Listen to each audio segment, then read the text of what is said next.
Guys, पिछले video में हमने जाना था जेंडर के बारे में, जेंडर के कॉन्सेप्ट क्या है। अब हम समझेंगे पैट्रियार्की के बारे में। ये पार्ट 2 है। अगर आपने पार्ट 1 नहीं देखा वीडियो का तो आप जाके वो देख लीजिए, आपके पूरा समझ में आ जाएगा कि जेंडर का कॉन्सेप्ट क्या है। तो चलिए अपनी वीडियो शुरू करते हैं। पितृसत्ता जो ग्रीक शब्द पैट्री यानी पिता और आर्की यानी शासन से उत्पन्न हुई है, मूल रूप से पुरुष प्रधान पारिवारिक संरचना के एक विशिष्ट रूप को संदर्भित करती है, जहां एक प्रमुख व्यक्ति घर के विभिन्न सदस्यों पर अधिकार होता है। समय के साथ यह शब्द व्यापक शक्ति गतिशीलता यानी पावर डायनामिक्स विचारधाराओं और प्रणालियों का वर्णन करने के लिए विकसित हुआ है, जो जीवन के विभिन्न पहलुओं में महिलाओं पर पुरुष प्रभुत्व और नियंत्रण को कायम रखता है। यानी कि पैट्रियार्की क्या है, देखिए समझाने का अगर प्रयास करें तो पैट्रियार्की वह सिस्टम है, वह व्यवस्था है जिसके अंदर पुरुष जो होता है, यानी कि घर में पुरुष जो है महिलाओं और बच्चों को जो है अधीन रखता है, ठीक है, अपनी शक्ति के अधीन रखता है, ठीक है। सभी लोगों को जो है दोयम दर्जा होता है समाज से लेके घर परिवार के अंदर तक, और केवल पुरुष जो है वो उच्च स्थान प्राप्त रखता है, ठीक है। सारी शक्ति जो है पुरुष के हाथ में केंद्रित होती है, ठीक है। अभी हम नेचर ऑफ पैट्रियार्की समझते हैं। पितृसत्ता एक असमान अवधारणा नहीं है, पितृसत्ता एक समान अवधारणा नहीं है। इसकी प्रकृति विभिन्न वर्गों, समाजों और ऐतिहासिक कालखंडों में भिन्न भिन्न हो सकती है, ठीक है। यानी कि पितृसत्ता का नेचर कैसा है, पितृसत्ता का नेचर एक स्थिर स्टेबल नहीं है। इसका नेचर ये चेंज होता रहता है। कैसे कि ये विभिन्न वर्गों में, समाजों और ऐतिहासिक कालखंडों में भिन्न भिन्न हो सकता है। हालांकि इसके मूल में पितृसत्ता में शक्ति संबंध शामिल होते हैं, यानी कि इसके जो कोर में होता है वो क्या होता है, वो होते हैं पावर रिलेशंस, ठीक है। जहाँ पुरुष के पास अधिकांश आर्थिक और सामाजिक राजनीतिक संसाधन होते हैं, ठीक है, और महिलाओं को कई तरीकों से अधीनस्थ रखा जाता है। यह एक सामाजिक संरचना और एक विचारधारा दोनों है जो पुरुष श्रेष्ठता को उचित ठहराती है, ठीक है। तो यहाँ कहने का मतलब ये है कि पितृसत्ता की जो नेचर है वो काफ़ी डाइवर्स होता है, चेंज होता रहता है समय स्थान वर्ग के अनुसार, लेकिन इसका जो कोर आइडिया है वो कभी चेंज नहीं होता। और वो कोर आइडिया ये है कि जो पावर रिलेशन होता है, यानी कि पुरुषों को जो है महिलाओं के कंपैरिजन में अधिक आर्थिक, सामाजिक, राजनीतिक संसाधन प्राप्त होते हैं। और जो पितृसत्ता है यह एक सोशल स्ट्रक्चर यानी कि सामाजिक संरचना और आइडियोलॉजी यानी विचारधारा दोनों हैं, ठीक है। तो दिस इज़ पैट्रियार्की, ठीक है। अभी इंस्टीट्यूशनल कंट्रोल देखते हैं हम। इंस्टीट्यूशनल कंट्रोल में आएगा हमारा परिवार, धर्म, कानून, शिक्षा और मीडिया जैसी विभिन्न संस्थाएं। यानी कि परिवार जो है ये एक संस्था है, ये एक इंस्टीट्यूशन है, ठीक है। धार्मिक जो संस्थाएं हैं, यानी कि जैसे धार्मिक संस्थाओं में आप क्या मानेंगे, धार्मिक संस्थाएं कौन सी होती हैं, धार्मिक स्थल हो गए, है ना। वे स्थल हो गए जहाँ पूजा पाठ के काम किए जाते हैं, कर्मकांड किए जाते हैं, यानी कि हिंदू धर्म के अंदर जैसे मंदिर, इस्लाम के अंदर मस्जिद, ठीक है। तो ये जो जगहें होती हैं, ठीक है, कानून, शिक्षा और मीडिया जैसी विभिन्न संस्थाएं पितृसत्तात्मक मानदंडों को कायम रखने में महत्वपूर्ण भूमिका निभाती है। अब देखिए इसमें जो ये परिवार है और कानून है, देखिए मैं कानून के बारे में ही अगर बात करूं तो ये काफ़ी एक बड़ा कंसेप्ट है कि इंस्टीट्यूशंस जो हैं कैसे जेंडर को या पैट्रियार्की को बनाए रखते हैं और स्टेबल रखते हैं, ठीक है। लेकिन हम थोड़ा भी क्रिस्प वे में समझने की कोशिश करते हैं इसको, समराइज वे में, ठीक है। ये संस्थाएं पुरुष वर्चस्व और नियंत्रण को सुदृढ़ करती हैं, सामाजिक मान्यताओं और व्यवहारों को आकार देती है। उदाहरण के लिए धर्म का उपयोग अक्सर पुरुष श्रेष्ठता की धारणाओं को प्रचारित करने और शक्ति संतुलन को बनाए रखने में किया जाता है। यानी कि जो धार्मिक ग्रंथ होते हैं, है ना, धार्मिक पुस्तकें होती हैं, वो तुम्हें क्या सिखाती हैं, वो यही तो सिखाती हैं कि जो नैतिक नियम है, नैतिकता जो वो सिखा रहे हैं वो ये सिखाते हैं कि पुरुष को कैसे रहना है और महिला को कैसे रहना है, ठीक है। और वो इसी जेंडरिंग प्रोसेस के अंदर जो है महिला को दोयम दर्जे पे ले जाते हैं, यानी कि महिला पे जो है पुरुष के वर्चस्व को कायम कर देते हैं, ठीक है। और उसी का नैतिकता का नाम दिया जाता है धार्मिक ग्रंथों के अंदर। अभी हम देखते हैं वॉयलेंस एंड पैट्रियार्की के अंदर क्या जो है संबंध है, ठीक है। पितृसत्ता के तहत हिंसा का उपयोग अक्सर महिलाओं को नियंत्रित करने और अधीन करने के लिए किया जाता है और हिंसा के कुछ रूपों को वैध माना जाता है। नारीवादियों का तर्क है कि पितृसत्तात्मक समाजों में महिलाओं के खिलाफ हिंसा न केवल व्यापक है बल्कि प्रणालीगत है, यानी कि ये स्ट्रक्चरल है। ठीक है, व्यापक तो है ही कि हर क्षेत्र में आप देख सकते हो कि घर से लेकर जब आप संसद तक जाओगे, ठीक है, समाज और विश्व तक जाओगे, वैश्विक स्तर पर भी देखोगे, तब भी आपको ये दिखेगा। ठीक है, हिंसा। लेकिन आप एक चीज़ और नोटिस करिए, ये स्ट्रक्चरल है, प्रणालीगत है। ठीक है, ये व्यवस्थात्मक रूप से होती है, यानी कि तंत्रों के अंदर, जैसे सरकार के जो विभिन्न तंत्र है उसके अंदर किस तरीके से प्रयोग किया जाता है इसका। ठीक है, यह पहचानना महत्वपूर्ण है कि हिंसा पितृसत्ता की एकमात्र अभिव्यक्ति नहीं है। ठीक है, केवल हिंसा ही जो है वो पितृसत्ता का एक यही पहलू नहीं है, यह नियंत्रण की एक व्यापक प्रणाली का हिस्सा है। यानी कि जो कंट्रोल रखती है पैट्रियार्की, जो है वुमेन्स पे जो कंट्रोल रखती है, उसमें जो है वॉयलेंस सिर्फ एक हिस्सा है उस इस सिस्टम का। ठीक है, डोमिनेंस एंड पैट्रियार्की, यानी कि पितृसत्तात्मक प्रभुत्व महिलाओं पर पुरुष नियंत्रण को समझने का एक तरीका पितृसत्तावादी प्रभुत्व के चश्मे से है। इस ढांचे में पुरुष घर के भीतर आश्रय, भोजन और सुरक्षा प्रदान करते हैं। ठीक है, लेकिन वे महिलाओं के जीवन पर भी नियंत्रण रखते हैं साथ ही में। ठीक है, उनकी शिक्षा, गतिशीलता, प्रजनन विकल्पों और बहुत कुछ के बारे में निर्णय लेते हैं। इस प्रभुत्व में पारस्परिक दायित्व शामिल है और ये हमेशा दमनकारी नहीं माना जाता। ठीक है, देखिए डोमिनेंस केवल एक तरीके से हम हिंसा के रूप से ही प्रयोग नहीं करते। मान लीजिए कि अभी हमने पढ़ा था हिंसा और डोमिनेंस, तो इन्हीं के प्रयोग से कंट्रोल नहीं किया जाता है। कंट्रोल जो है एक ऐसी पावर, सॉफ्ट पावर के अकॉर्डिंग भी किया जाता है, यानी कि सॉफ्ट पावर के अंदर, यानी कि नियमों के अकॉर्डिंग, कानून, मीडिया के अकॉर्डिंग, इन तरीके से भी तय उसके जो पुरुष के वर्चस्व है ये बनाए रखा जाता है। ठीक है, तो ये यहाँ पर हमारी पैट्रियार्की को हमने सिर्फ कुछ इम्पोर्टेंट पॉइंट्स में समझ लिया। अभी हम समझते हैं मुक्ति आंदोलन का प्रभाव। देखिए, जबकि राष्ट्रीय मुक्ति आंदोलन ने अक्सर औपनिवेशिक शक्तियों से राजनीतिक स्वतंत्रता प्राप्त की, लेकिन उन्होंने महिलाओं को घरों के भीतर पति और पिता के शासन से मुक्त नहीं कराया।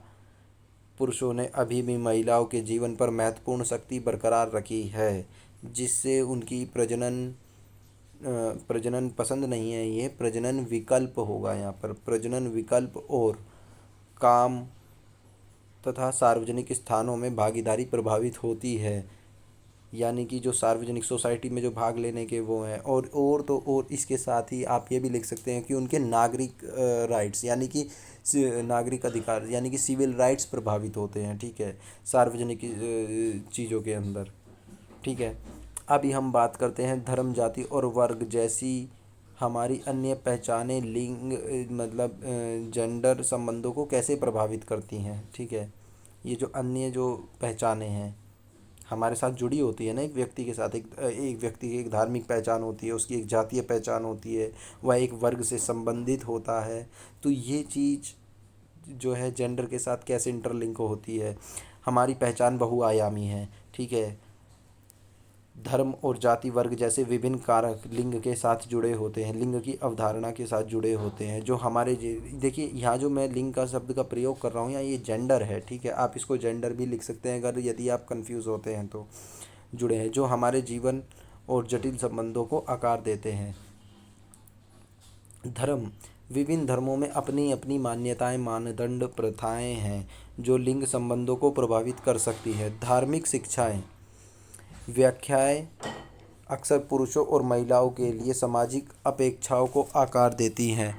उदाहरण के लिए कुछ धार्मिक ग्रंथ या परंपराएं पितृसत्तात्मक मूल्यों को सुदृढ़ करती हैं, विशिष्ट लिंग भूमिकाएं निर्धारित कर सकती हैं और महिलाओं के अधिकारों और स्वतंत्रता को सीमित कर सकती हैं।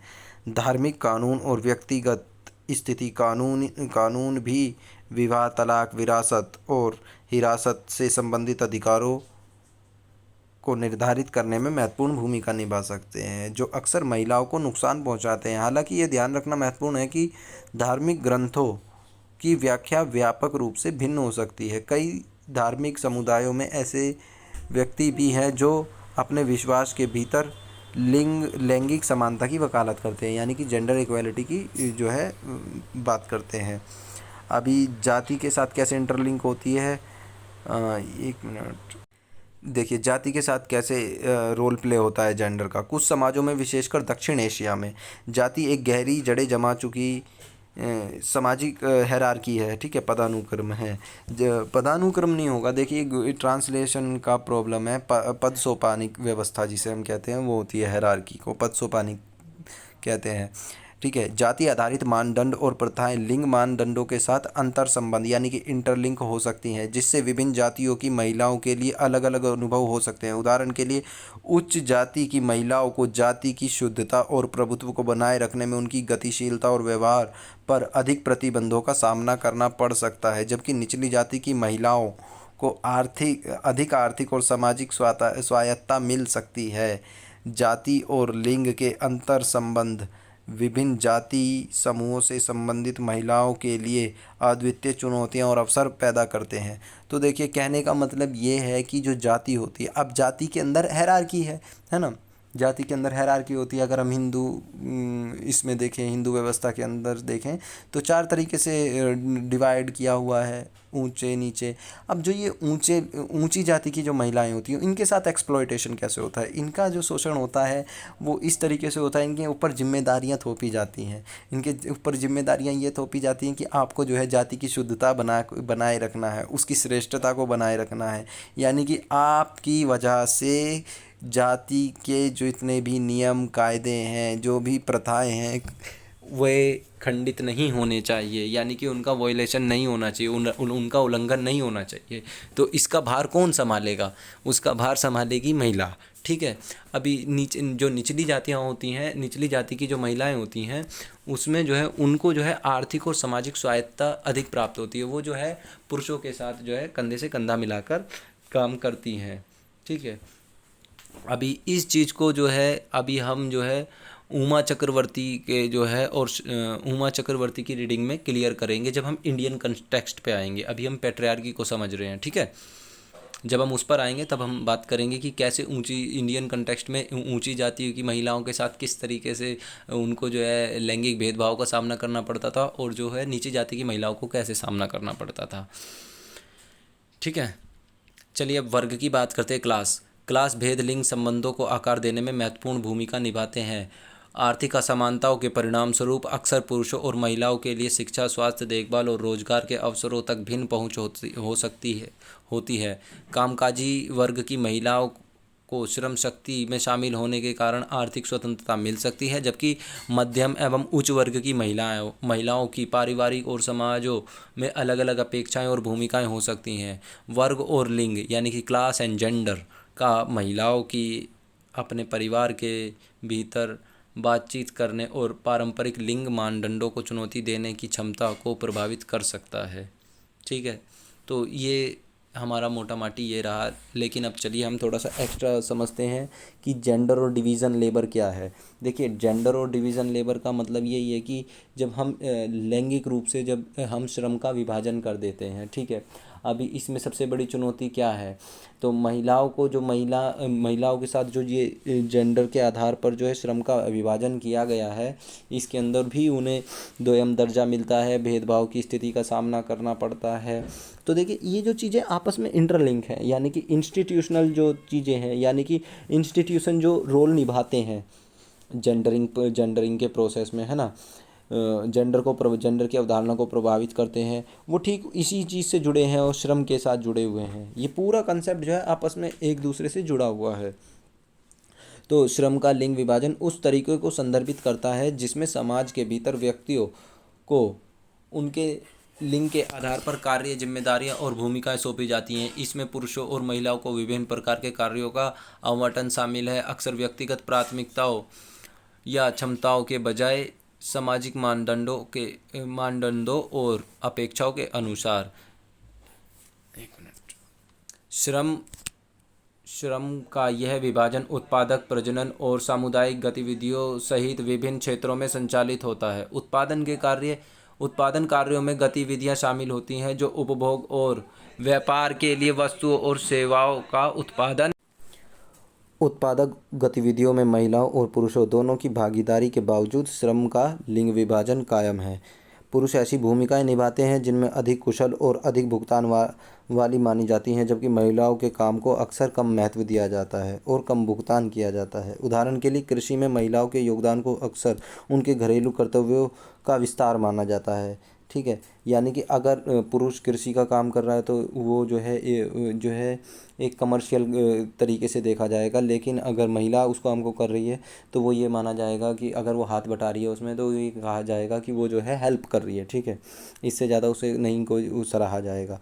और इस प्रकार आर्थिक लेखांकन में इसे मान्यता नहीं दी जाती।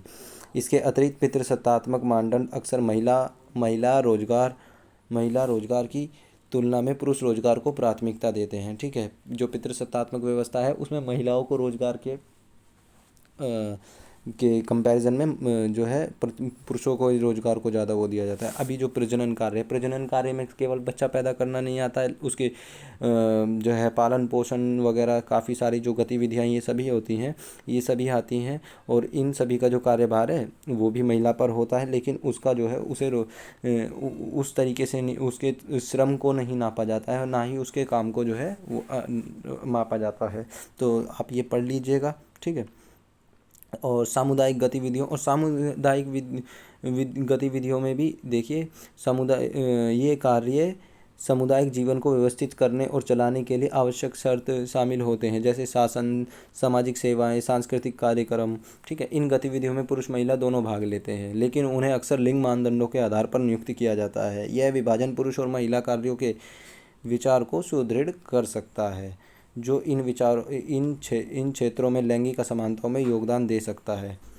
मुख्य रूप से निर्वाह आधारित घरेलू अर्थव्यवस्था के बाजार उन्मुख अर्थव्यवस्था में परिवर्तन का लिंग भूमिकाओं और श्रम विभाजन पर महत्वपूर्ण प्रभाव पड़ा है। देखिए, यहाँ कहने का मतलब ये है कि जो पहले की जो अर्थव्यवस्था थी वो एक डोमेस्टिक तरीके से काम करती थी, लेकिन जब ये मार्केट ओरिएंटेड हो गई है जब इकोनॉमी हमारी, तो उसके अंदर जो है लिंग भूमिका अलग तरीके से व्यवहार कर रही है। ठीक है, तो यहाँ पर इन्हीं चीज़ों का जो है एक्सप्लेनेशन है कि जो प्री इंडस्ट्रियल एरा था उसके अंदर किस तरीके से काम किया जा रहा था, और औद्योगिकरण यानी कि इंडस्ट्रियल एरा के अंदर अर्थव्यवस्था ने कैसे जो है लिंग मानदंडों को चुनौती जो है उनको प्रभावित किया है। ठीक है, तो इस बदलाव का महिलाओं की भूमिका और स्थिति पर महत्वपूर्ण प्रभाव पड़ा है। महिलाओं के पारंपरिक कौशल और ज्ञान, जैसे कपड़ा और परिधान निर्माण, खाद्य प्रसंस्करण और चिकित्सा को बाजारों के भीतर उत्पादित वस्तुओं में बदल दिया गया। सार्वजनिक और निजी क्षेत्रों के बीच अंतर ने लैंगिक असमानताओं को मजबूत किया और महिलाओं को एकांत एवं अलगाव में योगदान दिया है। घर और समुदाय में महिलाओं के योगदान का अवमूल्यन किया गया है, क्योंकि उनकी उत्पादक गतिविधियों को अब बाजार अर्थव्यवस्था के केंद्र के रूप में नहीं देखा जाता है। यह पहचानना महत्वपूर्ण है कि श्रम का लिंग विभाजन कोई निश्चित या प्राकृतिक अवस्था नहीं है, बल्कि एक सामाजिक संरचना है जो आर्थिक, सांस्कृतिक और राजनीतिक कारकों के कारण समय के साथ विकसित हुई है। ये गलत प्रिंट हो गया है। ऐतिहासिक संदर्भ इस बात पर प्रकाश डालता है कि कैसे उत्पादन के तरीके और आर्थिक संगठन में बदलाव ने लिंग भूमिकाओं को आकार देने में महत्वपूर्ण भूमिका निभाई है। ठीक है, तो यही है हमारा तो जो है पैट्रियार्की और लेबर डिवीज़न कैसे होता है, इसका थोड़ा सा हमने गहराई से समझने की कोशिश की कि जो डिवीज़न होता है लेबर जेंडर के आधार पर जो है श्रम का विभाजन होता है वो किस तरीके से काम करता है। तो आई होप कि आपको वीडियो पसंद आई होगी। इसके दोनों पार्ट्स आप देख लीजिए। अगर आपको वीडियो पसंद आती है तो आप चैनल को सब्सक्राइब करिए और वीडियो को लाइक करिए। मिलते हैं नेक्स्ट वीडियो में किसी नेक्स्ट रीडिंग के साथ। तब तक के लिए धन्यवाद।